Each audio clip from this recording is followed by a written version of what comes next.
Welcome to Story Spectrum, where we uncover the hidden tailies behind everyday things. Today, we're talking about an animal you probably see all the time, maybe even had for dinner last night: the chicken. But have you ever stopped to wonder where this bird came from? Forget the barnyard image for a second. The story of the chicken is an epic saga of jungles, kings, global trade, and scientific revolution that spans thousands of years. It's a story of how a shy jungle bird became the most numerous bird on the planet. Let's rewind the clock about 8,000 years. Our journey begins not on a farm, but deep in the steamy jungles of Southeast Asia. Meet the red jungle fowl. It's smaller, leaner, and far more elusive than the chickens we know. These birds were masters of camouflage, spending their days foraging for insects, seeds, and fruit on the forest floor. They were wary, intelligent, and definitely not domesticated. So how did we get from this wild jungle dweller to the clucking residents of our backyards? The first connection wasn't about food.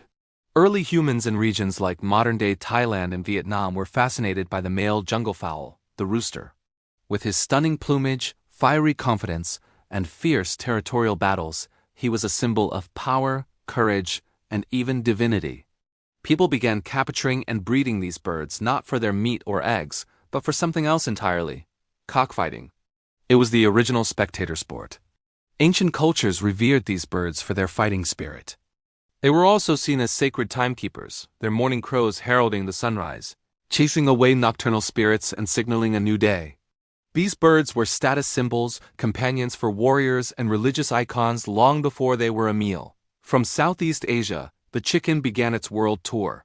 As trade routes like the Silk Road expanded, so did the chicken's territory. They traveled with sailors and merchants, reaching China, India, and Persia. In ancient India, they were still primarily valued for sport and religious purposes. The Indus Valley civilization has given us some of the earliest solid evidence of chicken domestication. From there, they journeyed into the Middle East. The Babylonians had them, depicted on ancient seals. Then they reached Egypt. Interestingly, the Egyptians were initially puzzled by this bird that laid an egg every day, a concept quite foreign to them. Next stop, Europe. The Greeks and Romans inherited the chicken, and their perspective started to shift. While cockfighting remained wildly popular in the Roman Empire, so popular that generals used the outcomes of fights to predict battles, the Romans also began to appreciate the chicken's practical side. They were among the first to start selectively breeding chickens for both eggs and meat.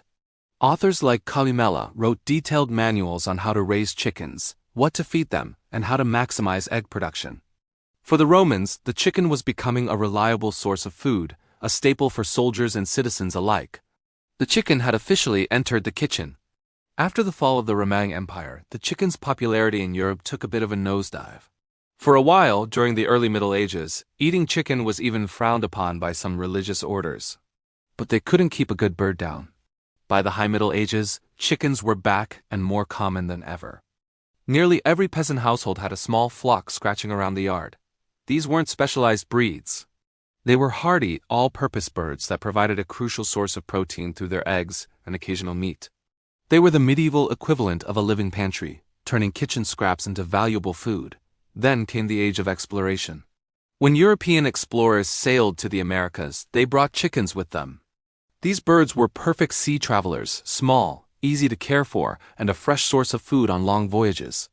They quickly established themselves in the New World, becoming a fixture on colonial farms from New England to South America. Meanwhile, back in Europe, something new was happening. The hen fever of the 19th century swept through Britain and America. For the first time, people became obsessed with breeding chickens for their appearance. Exotic breeds from Asia, like the Cochin and Brahma, arrived, looking like nothing anyone had ever seen. They were huge, fluffy, and incredibly stylish. Chicken shows became major social events, and people paid astronomical prices for prize-winning birds.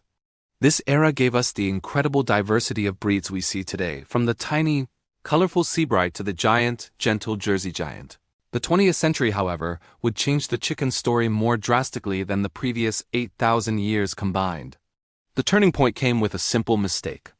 In 1923, a farmer named Celia Steele in Delaware ordered 50 chicks for her egg-laying flock. The hatchery accidentally sent her 500. Instead of sending them back, she decided to raise them all for meat and sell them. World War II accelerated this change. Red meat like beef and pork was heavily rationed to support the war effort, but chicken was not. The government actively encouraged people to raise and eat more chicken. This demand spurred innovation. Scientists began applying genetic principles to chicken breeding in a way that had never been done before. They selected for two specific traits: rapid growth in meat birds, known as broilers, and prolific egg-laying in hens, known as layers. The results were astounding. In the 1950s, it took about 16 weeks to raise a chicken to market weight. Today, thanks to selective breeding and optimized nutrition, it takes only about 6 weeks. Similarly, an egg-laying hen from a century ago might have laid 100 eggs a year. Today's commercial layers can produce over 300. This industrialization transformed the chicken from a backyard animal into the centerpiece of a global food system. It made chicken meat and eggs incredibly affordable and accessible to billions of people. Today, there are over 30 billion chickens on Earth, making them the most populous bird by a huge margin. They are a critical source of protein for a growing global population. But this efficiency has come with its own set of challenges and debates. The conditions in large-scale commercial farms have raised serious questions about animal welfare. The sheer scale of the industry has a significant environmental footprint, from feed production to waste management. In response to these concerns, we're seeing another shift in our relationship with the chicken. There's a growing movement towards more sustainable and ethical practices. Terms like free-range, organic, and pasture-raised are becoming more common. Consumers are increasingly interested in where their food comes from and how it was raised.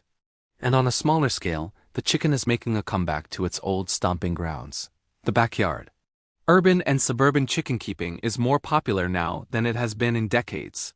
People are rediscovering the joy of raising their own small flocks, enjoying fresh eggs, and connecting with their food source on a personal level. These modern backyard chickens are often treated more like pets than livestock, each with its own name and personality. From a sacred jungle bird to a warrior's companion, from a Roman delicacy to a medieval staple, from a Victorian showpiece to an industrial commodity, and now to a beloved backyard pet, the chicken's journey is a mirror of our own. It reflects our changing values, our scientific progress, and our complex relationship with the natural world. This humble bird has been with us through empires, wars, and revolutions, adapting and changing right alongside us. So the next time you see a chicken, remember its incredible story. It's a tale of survival, adaptation, and a partnership with humanity that has lasted for millennia. Thanks for joining us on Story Spectrum. If you enjoyed this journey through history, don't forget to like, subscribe, and hit that notification bell so you don't miss our next adventure. We'll see you in another story.